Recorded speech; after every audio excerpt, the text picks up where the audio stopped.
and welcome to this Thursday's episode of the 905 Roundup. My name is Roland Tanner. I am Joel McLeod. And we've got another brace of hot stories from the 905 region. Well, hot and smelly, two of them. But let's start off with the smelliest of the bunch, which is Hamilton's had another sewage spill, which has only been happening since another century. Joel, you were looking at this one. What's been going on? Yeah, well, we just finished dealing or getting through the Coots Paradise stink, if you will, and it was recently discovered last week that there apparently has been a second sewage leakage, this time into Hamilton Harbour directly. Apparently, city staff noticed that something odd was happening with a sewage flowing in a pipe that it shouldn't have been flowing in, that led out into the harbor. It turns out that this has been going on for 26 years so far.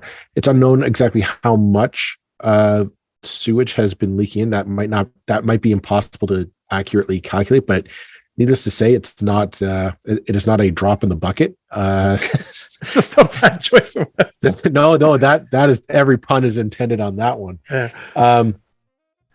So the jokes are writing themselves. I'm just looking at the article and the spec, and the head of water, Nick Winters, saying that the city doesn't know how much sewage has escaped, but it's a big number. And it's like, it's a big number. It's not small. It's more than number two. Yeah. But the silver lining in this is that the city believes that the sewage didn't get into the drinking water, which is good for the residents in the area. There's a thing about 50 homes that they say their sewage fed into this pipe that was basically 26 years ago. A consultant put a hole in the pipe that the consultant thought that, it's all a storm sewer system, so we'll just cut a hole in it, and that the sewage pipe will go into the storm sewer. That's essentially what happened, and so this has been going directly into Hamilton Harbour. That's not good. But again, another silver lining in this is the fact that the current city council didn't try to cover this up. This isn't a Coots Paradise cover up. Kudos to Mayor Andrea Horvath on doing the right thing on this, showing the right kind of leadership, and saying, no, we're not going to cover this up. This is, we're going to figure out what happened and repair the problem and figure out what needs to be done. I'm looking at a CBC article here, folks, and Ward 2 Councillor Cameron Crutch and Ward 13 Councillor Alex Wilson are both quoted that this is important. They're deeply concerned about this and learning, and that they're glad that this is being made public immediately. Water is life, etc. It's good. The current council is doing the right thing on this, in my opinion. Yeah, I think to an extent, so I should think. However, the fact remains that the previous this isn't the way the previous council worked. Also, I think we should. I think probably the most accurate way of describing this is congratulations to staff for having learnt the lesson of what was done before. Decisions like this are made more by staff than by council in the first instance. Legal departments tend to be involved and say, we can't, there's liability issues. There's liability if we announce this. Yeah. So I don't know. Maybe it was the mayor's decision. Maybe it was council's decision. The point is, I don't know. The but right they've course done the of right action thing to take. Yeah. Right. So they've had an opportunity to do the right thing, and they've done it. So good. Congratulations. I would hope in late like this. My concern now is we can look past the potential of a cover up here. I would argue this with what happened in Coots Paradise. Now this story, I'm going to put the argument out there. City Council, a badly needed audit of wastewater infrastructure, I think is needed. Because we've had two massive spills happening. No blame here, but going forward, I think it's a prudent course of action to tell the city staff, let's do a complete audit of the entire wastewater system in the city. Are there any other leaks happening, first of all? And second, maybe are there potential leaks coming down the wire that, okay, we can get on top of and repair it now? Yeah, I mean, I think this is, if you drive around Hamilton, it's not hard to see that infrastructure has not been, basic spending on infrastructure has not kept up with needs. The basic roads, the road I live on, is a real shambles. It's one of the most. It's a key thoroughfare through the city, through residential area, but also through the city. And it's it's pretty good at wrecking your suspension. The road surfaces are the tip of the iceberg in kind of city maintenance issues. Right. Sewers, things like that, are a lot easier to ignore and to cut back on the kind of. It's that out of sight, out of mind mentality, right? No, like it's not a sexy investment. Like it's not like the city council spending money on a new park or a new community center, right? That's sexy, right? You actually see the work being done. You see the new architecture coming in and all that. Ooh, look, and there's a big ribbon cutting at the end. But this is badly needed. I mean, if you've got 26 years of raw sewage people feeding into, like, and I'd imagine, I'd imagine the amounts are smaller but worse, if you like, smaller amount, but a more toxic concoction than what happened at the other spill, which is basically more dilute sewage, as I understand it, running into, but in much larger quantities. The Burlington Beach sort of area, that sort of strange spit of land that joins Burlington to Hamilton. It's a strange part of the world, and the houses down there are Hamilton less so than in Burlington. In fact, I mean, Burlington is trying to basically force people off that bit of land so that they can turn it into a park. It's a neglected area, and although it's less neglected, I get the feeling when I've been down there in Hamilton, it's still a somewhat it's not the most glamorous part of the city. Well, it's not it's a unique part of the city. It is nice. I will be honest. The beach strip in Hamilton is a nice place to live. It's very lovely homes, very lovely community. The dangers of ruining it are real if we don't treat stuff like this infrastructure, like sewage infrastructure, with the seriousness. Now, I mean, we're touching on this story, and I'm not going to do spoilers. There's a story coming down the wire that I think does tie directly into this in an indirect way. And when we get to it, you'll understand what I'm talking about, people. But the fact is, like, I mean, some of this infrastructure might be as old as the city itself. Like, we're talking 100, possibly even more than that, depending on the inauguration of the city of Hamilton, that kind of thing. Like, some of that stuff is really old. It does not last forever. It is, and this is a warning that's been on the radar, not just for Hamilton, but for cities across the world, is that this stuff is starting to come. That the price tag on the repairs for this is starting to come due. We need to start taking this seriously and start upgrading and maintaining this is vital infrastructure to protect our environment and just our public health. So I'm going to close out this topic by just saying I'm hoping that Andrea Horvath continues showing the appropriate leadership that she's shown so far in this file. And if you're listening, Ms. Horvath, keep up the good work.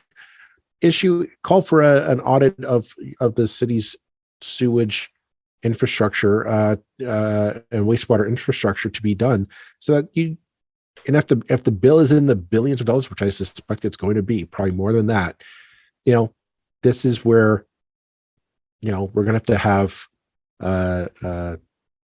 levels that, this is going to be an all hands on deck situation to fix this needed infrastructure. Yeah, and I think this comes at the end of, Hamilton has been the victim of, like so many cities, of center right to right wing politicians telling people you can have everything and pay nothing. That we're going to have low taxes because we're looking after your dollar. Well, I don't want you to look after my dollar if that means that my sewer's got a hole in it for 26 years. The price of right wing governments is usually ignoring basic infrastructure costs that become due regardless. A cheap bill now for a highly compounded bill down the road. You throw it onto someone else's council when you're no longer around. I mean, it's classic. It's done all over the world, and I think Hamilton has very much been a victim of that in recent decades. I'm not pointing the figure at the most recent council. This has been going on for a very long time. It's been a while. Yeah. Well, let's call it a break on that, and we'll be back after this with more. All right, and we're back. Stay in Hamilton for the next little bit, but this is kind of a follow-up on a story that we did. I can't remember how long back we did this, a while back. But if you hint, new listeners, go into the deep dive into the 905 archives and look for an episode with Ted McMeekin as our guest. He came on to talk to us about the Hamilton Alliance for Tiny Shelters, aka HATS, which was a grassroots initiative to provide, exactly as it sounds, tiny shelters, basically like small sheds, insulated, powered sheds for the homeless. They could just live there, no rent, no quid pro quo, nothing. They get to live there. And with the idea is that social services will be on hand to help with mental health issues, drug addiction issues, perhaps, as well as employment opportunity, services to get them plugged back in and on the up and up. It was temporarily held at I believe Johnny McDonald High School. Am I correct in that one? That was the original site. The original suggestion was the former high school, which is on, for people who know Hamilton, it's kind of on the road into the city along York Boulevard, quite a visible spot. We should point out that Ted McMeekin, it was grassroots, but there was some pretty prominent people involved. Former minister of all sorts of things with the former provincial Liberal government, and now, as it happens, the new councillor for my mind's gone blank. He's a new city councillor for the new city councillor for replacing Judy Partridge and name's gone blank on his ward. Sorry about that. It will come to me. Anyway, that's by the by, really. It kind of caught the imagination. It caught our imagination. It caught other people's imaginations at the time because it coincided with the really bad handling. It was an innovative way to solve the issue of homelessness. Anyhow, yeah, and it combined with basically the homeless people being kicked out of city parks following COVID and being kind of really handled in a really unpleasant way. Former councillor Jason Farr was kind of at the forefront of that. So it seemed innovative. I mean, it seemed like a good idea. Since then, things have moved on. So we're now no longer looking at that school property. A Hamilton architect, Bill Curran, has stepped forward and basically said, you can use my future development lot, an empty lot that is currently not being used, as the location for this, and that is on Barton Street East, rather than York Boulevard. I'm just looking at the Hamilton Spectator's op-ed, not op-ed, it's editorial on this. It says, let's give Hats a chance to succeed. And I think I'd agree with that. I said, yeah, I think this is overall a good thing. I'm only making a slightly minorly sniffy kind of noises that Hamilton City itself couldn't find a location for this, but had to depend on the generosity of someone else to step forward. But to give it to, I mean, the previous council did vote in favor of keeping this going, but it wasn't a wholehearted effort. I mean, there's a lot of division back and forth in the old council. The new council, coming off our last story, they had a great PR run on the sewer leak. Maybe this would be a chance to continue that streak and get it right on this, and find a very permanent, very funded site somewhere in the city. I mean, the site in question is in on Barton Street, the Gibson neighborhood on Barton Street East. Naturally, as with all these things, the neighborhood citizens are kind of, no, we don't want them here. And that's ultimately the problem, is that wherever you put this, the neighborhood people, the neighborhood residents are going to get up in arms. It always happens whenever you say, well, homeless people can live here. And I'm not sure. I'm not sure if the locals have been terribly opposed to it. Some people just and I would also raise the issue. It's like, well, poor old Barton Street East. Barton Street East is where problems get sent, so that people with more money don't have to look at them. And there is a little element of that, I think. That East Hamilton is I believe, on the way up. I think good things are coming to East Hamilton, and I think the LRT will be transformative. But right now, sticking things down on Barton Street East is where you want to stick things if you don't want to look at them. And the whole point of this project was, let's not hide homeless people away. Let's not ignore this problem. Let's treat homeless people with dignity. Let's give them a place that works as a acknowledged and intentional temporary measure that kind of forces us to do better, to find permanent solutions for homelessness. So I think, if I'm going to be if I'm going to grumble at all, and this is no reflection for the Hats people, the Hats project, they've got to go where they've got to go. I would say that the city as a whole didn't take the opportunity to say, no, actually, we're not going to hide this away and put it, in what everybody acknowledges is one of the more economically challenged areas of the city. Well, I would argue, if this is a success, which I suspect it will be, I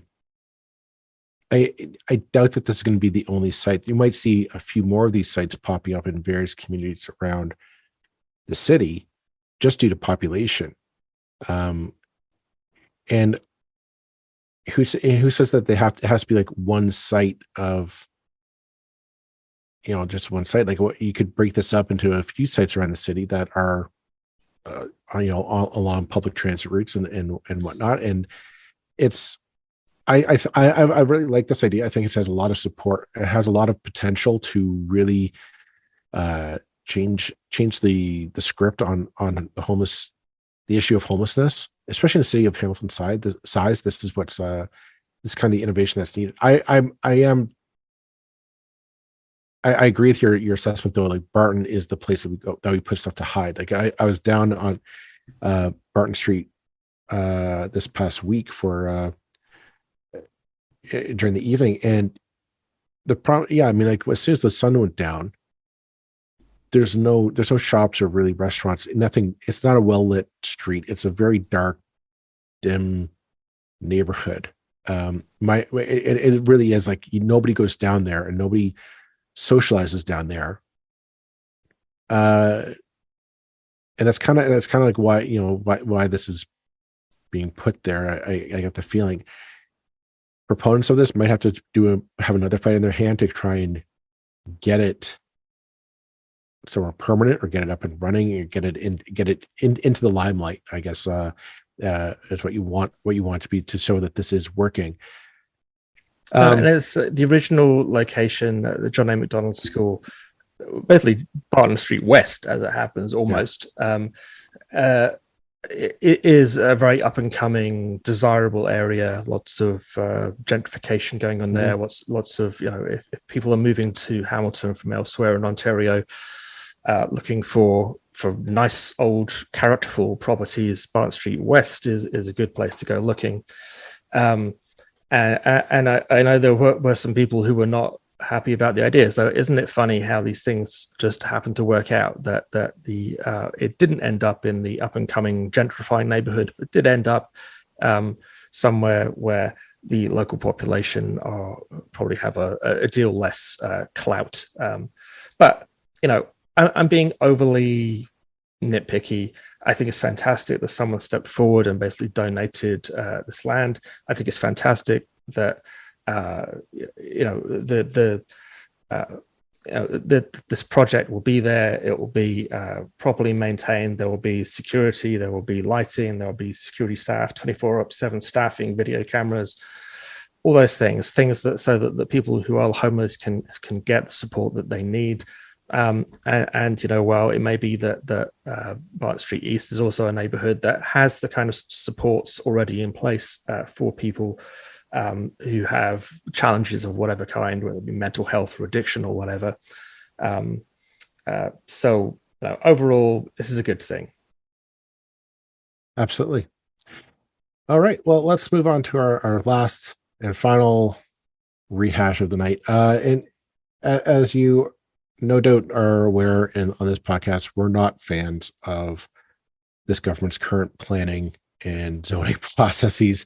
And Bill 23, which is the Build More Homes Faster Act, is pretty much the epitome of all of our criticisms of the province's zoning policies and laws in one. Well, this Monday, it passed. The Conservatives pushed it through. It is now law on the books.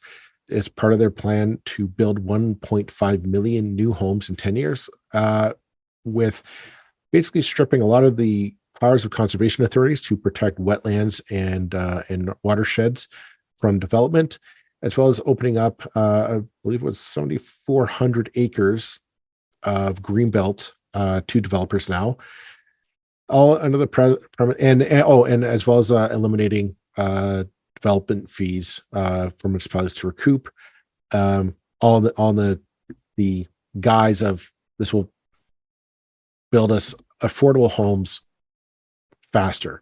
Well, I know I'm going over old news in this one, folks, but just bear with me. There's the Minister Steve Clark, Minister of Municipal Affairs, went on the record to defend this bill by saying that, and I'm quoting here from the CBC, Clark argues that in the Greater Toronto Area, the average home buyer faces $116,900 in municipal development charges and fees added to the price of a home.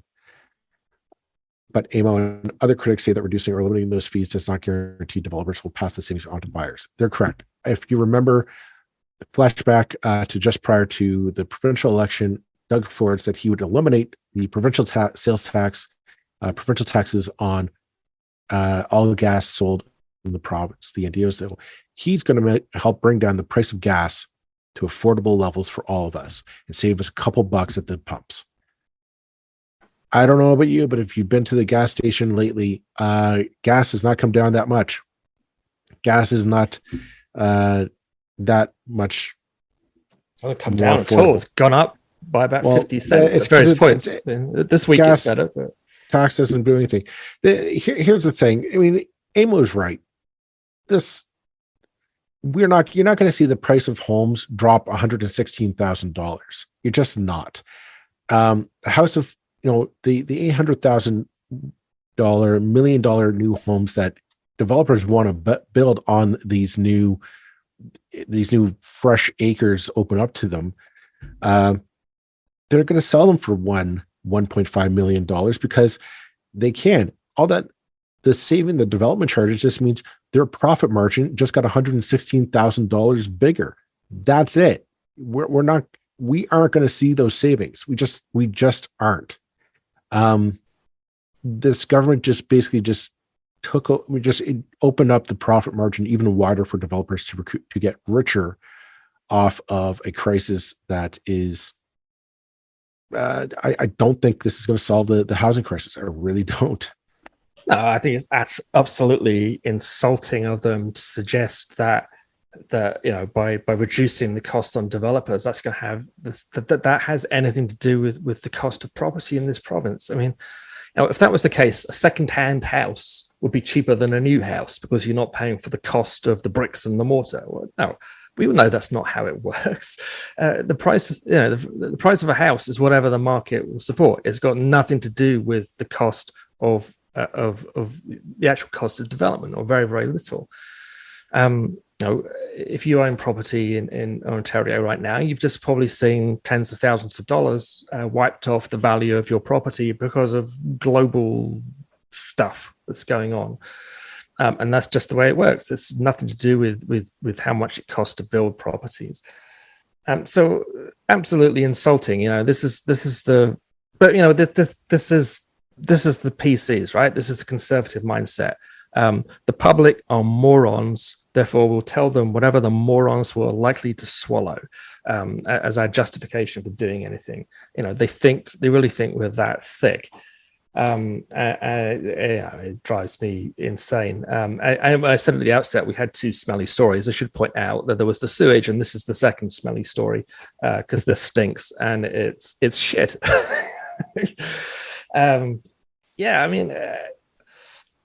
And I just wanted to come back. I think I mentioned it briefly in the last episode. It's like, the Build Homes Faster Everywhere Act, or whatever the hell it's called, has passed in a matter of weeks.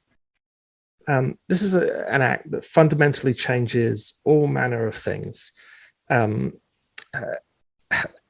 Legislation at a provincial level in Canada is some of the most important legislation. Every bit as important, if not more important, than legislation that happens federally. It certainly is more likely to affect us.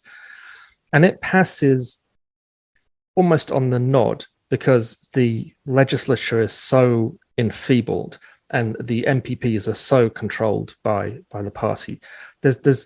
There was a committee stage where I guess that lasted an afternoon or something. Remember that we said the AMO wasn't even allowed to turn up. It's like, well, if you don't allow the AMO to turn up, really, what the hell is the point? I mean, Parliament, the legislature in Ontario is a rubber stamp. This is a phrase I used years ago when I was looking at history of parliaments. It's like, it was Parliament in the past, in the medieval era, just something that just sort of rubber stamped whatever the king said. And believe it or not, in the medieval period, no, it wasn't. It was actually a real thing that really influenced and could have an impact on legislation, even in a pre-democratic world. But the Ontario Parliament, if you want to look at a rubber stamp, the Ontario legislature is a fecking joke.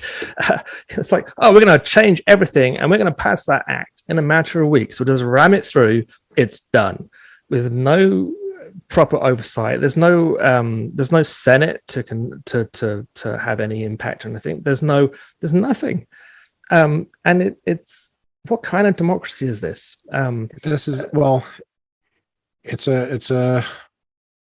what gets me is that it's instead of looking at the issue of housing and saying, okay, the developers have a seat at the table, municipalities have a seat at the table, and then say environmental and other citizens groups see at the table. Let's figure out, how do we build affordable housing?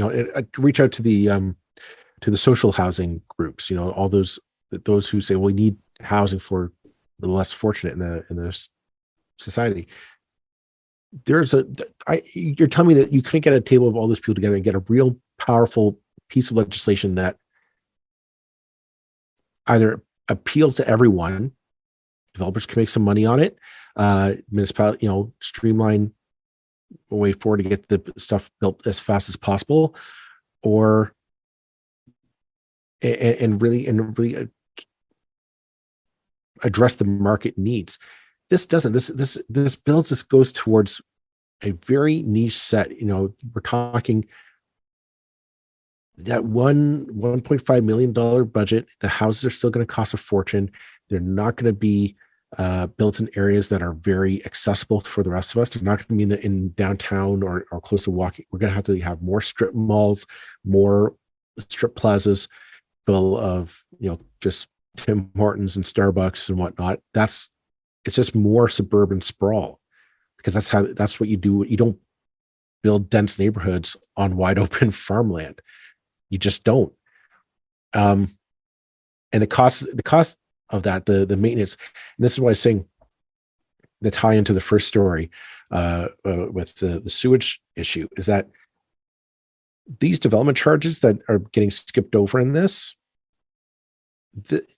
that's what it goes toward. Those development charges, that $116,000 per home gets recouped by the municipality.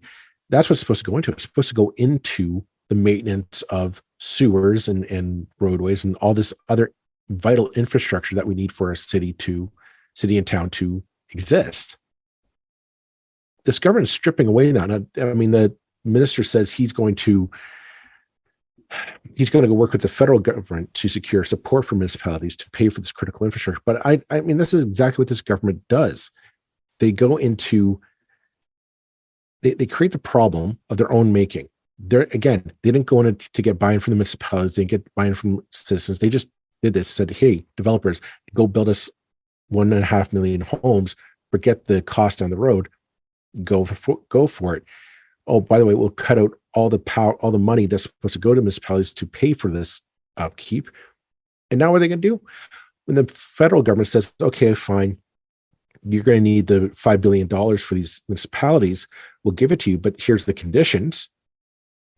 Doug Ford and Steve Clark are going to cry foul and say, oh, it's the federal government's fault. They're not giving us money to pay for the sewer upgrades and the roadways and the electrical grid and all this stuff that, the municipalities that normally would have been able to do that. It's just a mess.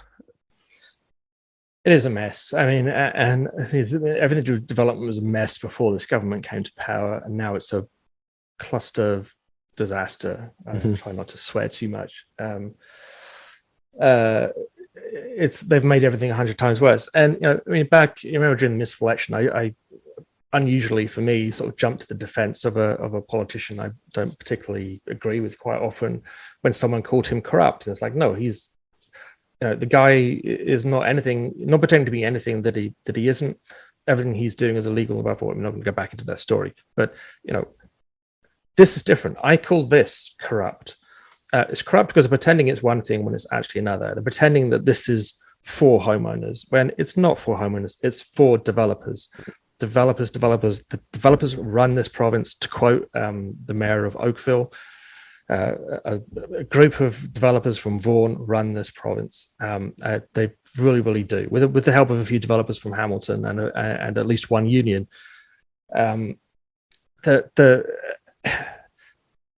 Everything to do with this government, everything that they've done, the much more radical and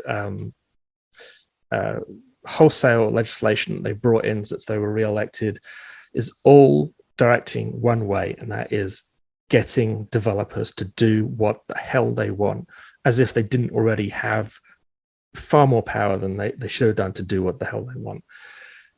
It Absolutely. The definition of corruption is the definition of absolute moral vacuum at the heart of this government. And they had the cheek to bang on at the Liberals for years, accusing them for being corrupt. I don't see any Liberal MPPs ever, benefiting from anything very much. This is freaking corruption. I don't have anything to add to that. So why don't we leave it at that for this episode? We'll be back next week with more 905er, folks. Bye-bye. Bye.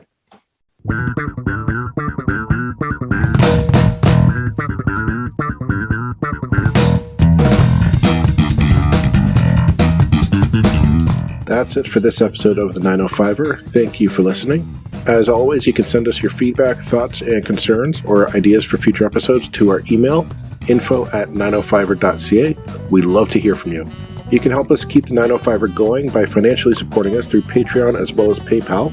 Visit us at 905er.ca and click on the support tab. As well, links are in the show notes for your convenience. Lastly, you can find us on social media. Search for _905er on Facebook, Twitter, Instagram, and LinkedIn. So long for now. See you next time.